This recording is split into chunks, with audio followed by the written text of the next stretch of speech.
Muy buenos días a todos. Ya estamos comenzando un nuevo capítulo de la lección de escuela sabática con las voces de Radio en sus manos.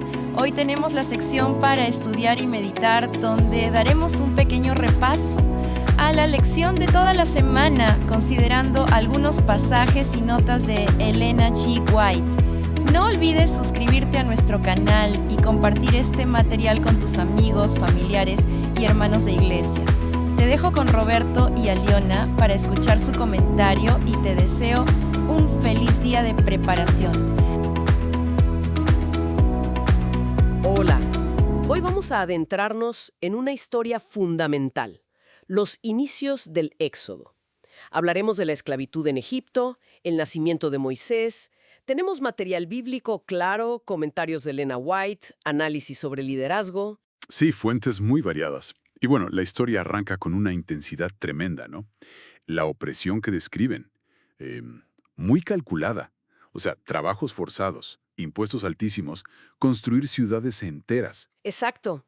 El objetivo, como veremos, iba más allá de lo económico.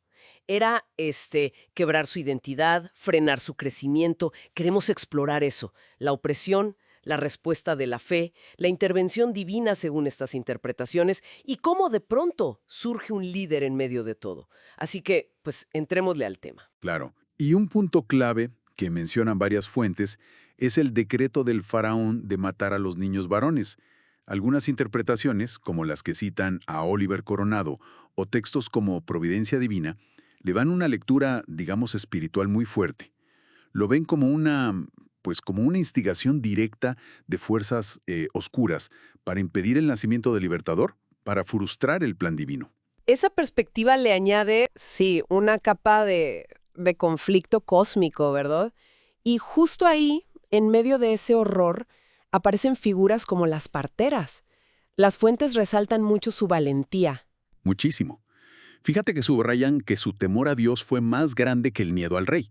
O sea, desobedecieron una orden terrible, genocida. Y se narra que Dios las recompensó. Es un ejemplo muy temprano de resistencia basada en la fe. Ajá. Pero ahí surge la pregunta, ¿no? Inevitable. Si Dios iba a intervenir, ¿por qué tanto sufrimiento antes? Los 400 años, ¿cómo abordan eso las fuentes? Bueno, mencionan la profecía a Abraham, allá en Génesis 15, que ya hablaba de esos 400 años de aflicción en tierra ajena. Sugieren que los tiempos de Dios, pues, no son nuestros tiempos, y distinguen entre el sufrimiento individual y el colectivo, que es generacional. No es una respuesta fácil, la verdad, pero apunta a un plan mayor, aunque a veces no lo entendamos del todo en el momento. Entiendo.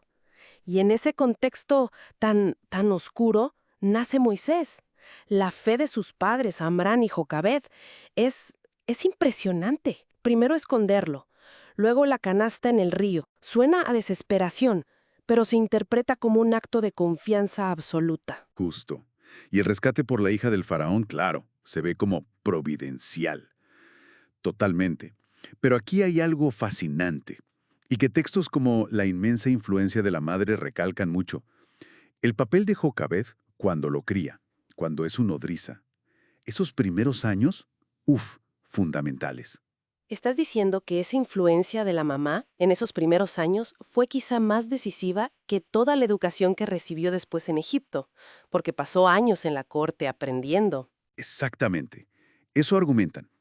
Que Jocabed le sembró una identidad, una fe, valores que no se borraron. Esas lecciones de niño, digamos, funcionaron como un ancla. Lo mantuvieron firme durante los años en el palacio y lo prepararon, sin que él lo supiera, quizá, para lo que venía.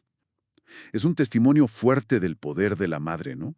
Un impacto que dura. Vaya. Y luego, el giro. Después de ser príncipe, 40 años en el desierto, cuidando ovejas, ¿cómo se explica esa etapa? ¿Fue un castigo por lo del egipcio? ¿Una espera? Pues las fuentes lo ven más como una escuela, pero una muy distinta a la de Egipto. Se habla de la escuela de la abnegación, de las durezas. Ahí no aprendió estrategias militares, sino humildad, paciencia, dependencia total de Dios. Cuidar ovejas lo conectó con el supremo pastor. Y algo crucial, tuvo que desaprender. Desaprender a confiar en la fuerza humana, esa que lo llevó a matar al egipcio, ¿sabes? Y aprender a confiar solo en el poder de Dios. El desierto, en cierto modo, lo vació de sí mismo para poder llenarlo de otra cosa. Entiendo. Qué proceso. Y mientras él estaba en esa transformación allá en el desierto, el clamor de Israel subía a Dios. Y entonces viene el llamado, la zarza ardiente. Un momento icónico. Sí, y que revela mucho. Dios escucha, recuerda su pacto y actúa. Llama a Moisés. Y Moisés, pues, duda. Pone pretextos. Soy torpe de lengua, no me van a creer. Pero la respuesta de Dios es constante. Yo estaré contigo. No le quite el problema, pero le promete su presencia. Le da ayuda. A Aarón, las señales. Es interesante ese patrón, ¿no? Dios no siempre elige al más capaz, según nuestros estándares.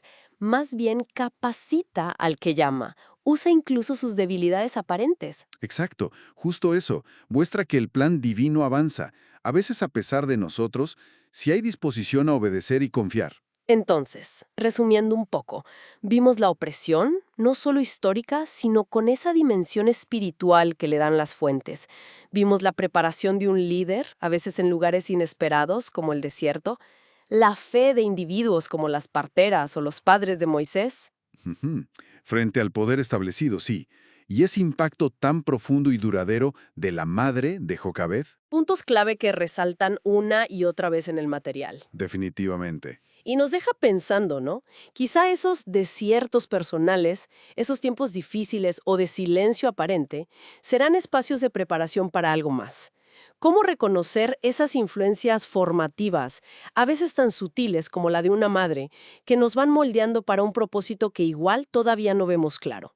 Ahí queda la reflexión.